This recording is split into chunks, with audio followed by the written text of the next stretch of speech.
dengan para Bang Akmal di depan dan Mas Bro dan tadi semua yang ngomong, itu menurutku jadi terbukalah banyak pikiran saya ketika ada di sini gitu. Maka saya ke depannya yang penting sih visi misinya gimana tim saya ini berproses untuk lebih baik gitu aja sih. Kalau soal ketakutan pasti, kalau kayaknya itu normal deh. Kita kan masuk ke sepak bola Indonesia dari awal juga orang bilang, tiba-tiba teman-teman hati-hati ya sepak bola Indonesia itu keras, hati-hati ya sepak bola Indonesia itu ini itu ya. Kalau kita nggak mencoba ya kita nggak akan.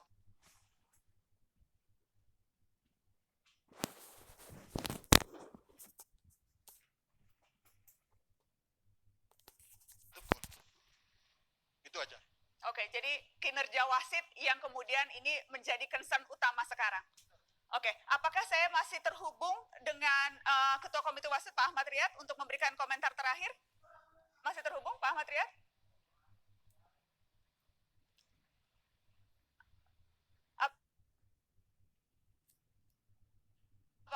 Karena saya ingin memberikan kesempatan untuk menanggapi juga, Pak Ahmad Riyad masih terhubung?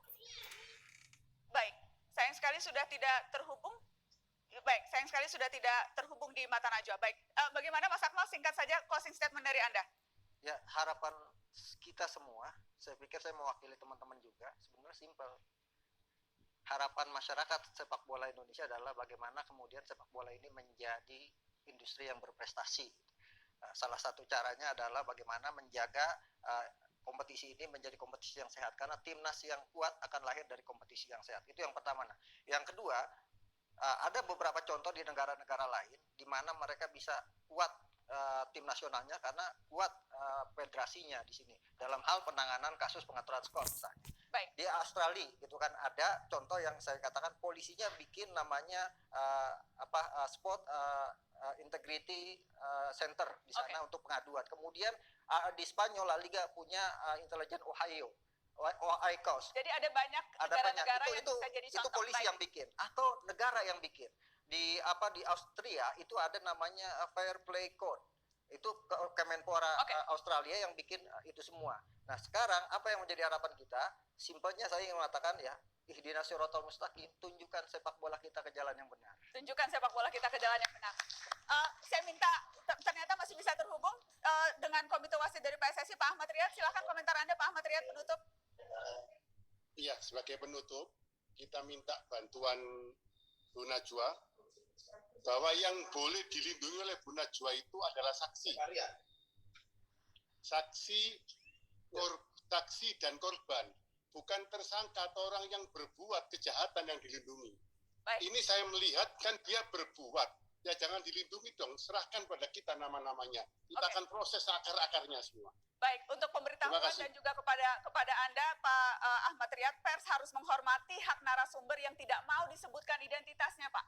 Pers diberi hak tolak oleh Undang-Undang Pers. Bukan tersangka. Juga kode etik jurnalistik untuk semua, Pak, untuk tidak membuka identitas narasumbernya dengan pertimbangan-pertimbangan tertentu.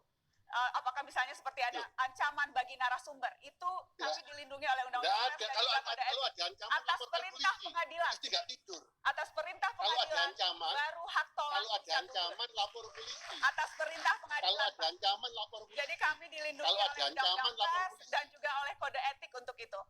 Jadi kita juga dilindungi Undang-Undang Dasar juga. Bagaimana, Pak? Kita juga dilindungi undang-undang. Undang-undang ini kan menjadi fitnah. PSSI dilindungi undang-undang apa? Boleh saya tahu, Pak? Dilindungi undang-undang apa PSSI? Bukan.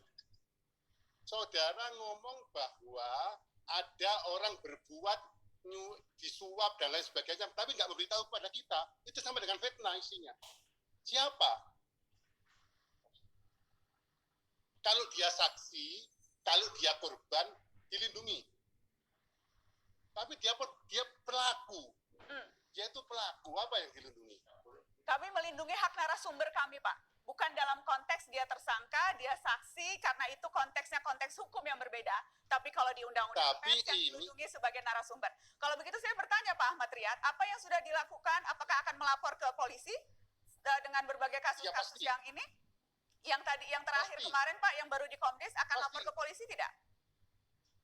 Ya, Komdis urusannya Komdis, tapi yang ini dibahas ini saya akan merekomendasikan pada PSSI untuk melapor polisi bahwa di Mata Najwa saat ini ada nama yang merusak PSSI.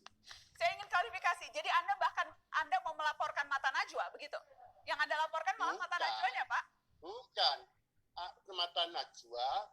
mempunyai data nama orang yang merusak PSSI. Kalau pengadilan, atas perintah pengadilan, baru Mata Najwa akan membuka narasumbernya, Pak.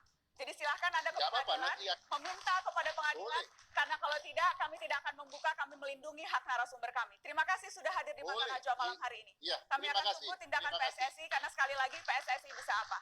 Terima kasih Pak Ahmad Riyad. Raffi, terima kasih sudah hadir di Mata Najwa. Atta, terima kasih sudah hadir, selamat berjuang. Terima kasih sudah mau bantu sepak bola Indonesia. Kita kasih tepuk tangan untuk dua anak muda ini. Terima kasih. Terima kasih teman-teman supporter, terima kasih Mas Akmal, Mas BS, terima kasih kepada Anda teman-teman yang sudah menyaksikan Mata Najwa. Semoga sehat semuanya. Assalamualaikum.